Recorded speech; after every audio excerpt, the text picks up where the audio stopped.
दिन पर मुझे अपने विचारों को रखने का मौका दिया।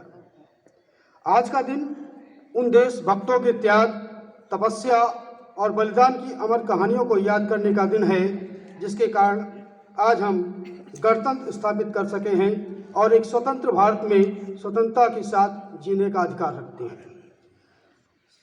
गणतंत्र दिवस को मनाने के पूर्व हमें ये जानना आवश्यक है कि हम गणतंत्र दिवस क्यों मनाते हैं, किस तरह से इसका निर्माण हुआ, क्या इसकी वजह है और इसका ऐतिहासिक क्या महत्व है और वर्तमान महत्व क्या है और भविष्य में इसका क्या महत्व होगा। इन्हीं बातों को ध्यान में रखते हुए कुछ पॉइंट हैं, कुछ बिंदु हैं जिनके ऊपर मैं आपका ध्यान आकर्षित करना चाहूँगा अपने वक्तव्य के माध्यम से।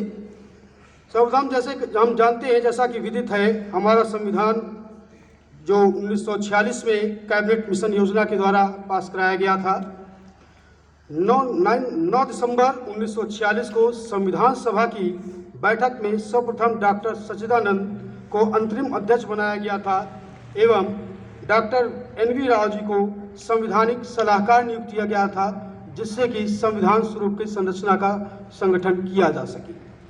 फलस्वरूप इसी क्रम को आगे बढ़ाते हुए 11 दिसंबर 1946 को पुनः एक बैठक आयोजित की गई थी, जिसमें डॉक्टर राजेंद्र प्रसाद जी को अध्यक्ष बनाया गया था एवं उनके सलाहकार के रूप में SN मुखर्जी जी को नियुक्त किया गया था।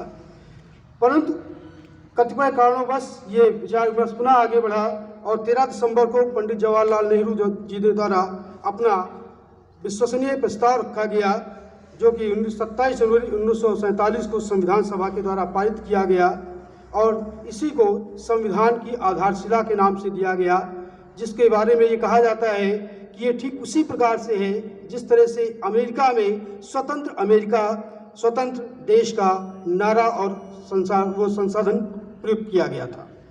इसी प्रस्ताव में ये बात आई थी कि भारत एक पूर्ण स्वतंत्र प्रभुता संपन्न गणराज्य होगा, जिसकी राजशक्ति का मूल स्रोत जनता हो।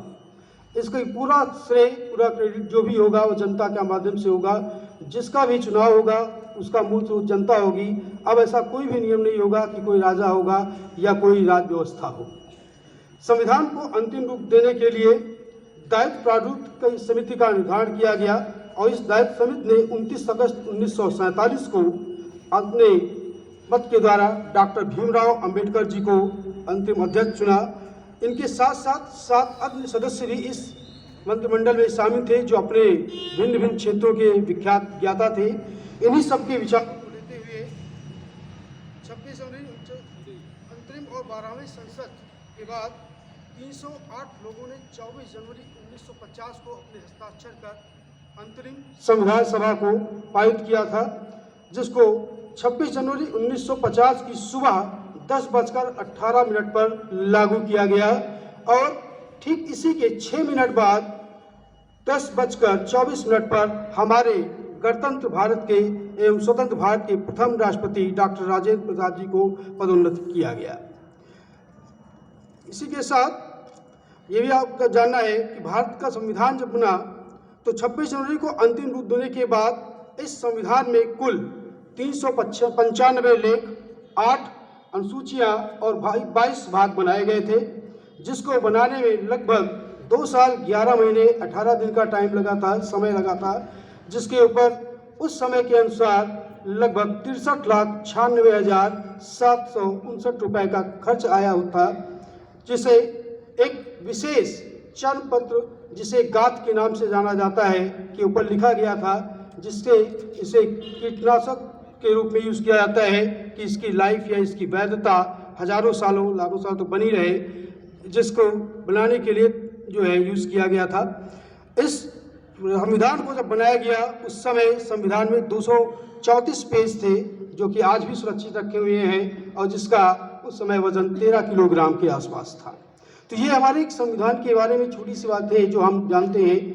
इसका मुख्य कारण जो है या इसके बारे में अगर जाने तो 26 जनवरी 1950 जब हमारा देश गणतंत्र को प्राप्त हुआ तो हमारे देश में मुख्य अतिथि के रूप में उस समय पाकिस्तान के मौजूदा गवर्नर मौलाना जो है मोहम्मद जी को बुलाया गया था। साथ में उस समय के विशिष्ट अतिथि के रूप में इंडोनेशिया के राष्ट्रपति जो है टाई जी को बुलाया गया था जो है।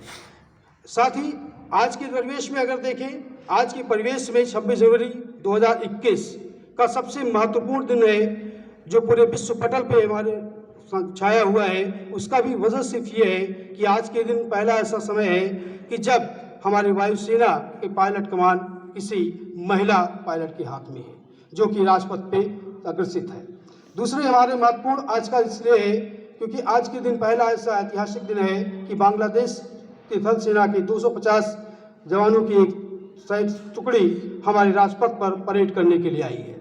तीसरा हमारा पास कि आज ही एक ऐसा दिन है कि जब कोरोना से महामारी को वैश्विक स्तर पर विजय प्राप्ति करने के लिए विश्व की तरफ से आज ही के दिन भारतीयों को एक पदक के रूप में दिया जा रहा है, एक सम्मान के रूप में दिया जा रहा है, जिसकी एक टुकड़ी राजपथ पर मार्च करते हुए दिखाई पड़ रही है।